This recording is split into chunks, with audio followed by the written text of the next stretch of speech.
اچھی بات تو سب کو اچھی لگتی ہے، لیکن تمہیں کسی کی بری بات بھی بری نہ لگے تو سمجھ لو کہ تمہیں اس سے محبت ہے۔ ایک عمر برتنے کے بعد میں نے یہ جانا ہے کہ عورت موم ہے یا پتھر، اس کا فیصلہ وہ خود کرتی ہے۔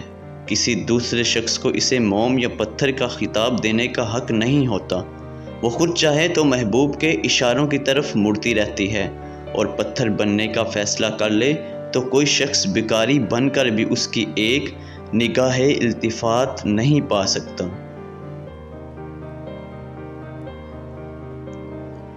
کوئی کسی کی خوشی برداشت نہیں کرتا۔ آپ کو کسی سے محبت ہو گئی، آپ خوش ہوں گے، پر یہ خوشی اپنے بھی برداشت نہیں کرتے۔ وہ آپ کو کہیں گے وہ صحیح نہیں ہے، ہر بندہ اس کے خلاف بڑکائے گا۔ اصل میں یہ اپنے نہیں آستین کے سانپ ہیں۔ پر آپ محبت کم نہیں کرنا، جس نے ہر وقت ساتھ دیا اسے کبھی مت چھوڑنا۔ محبت اپنی مرضی سے کھلے پنجرے میں طوطے کی طرح بیٹھنے کی صلاحیت ہے۔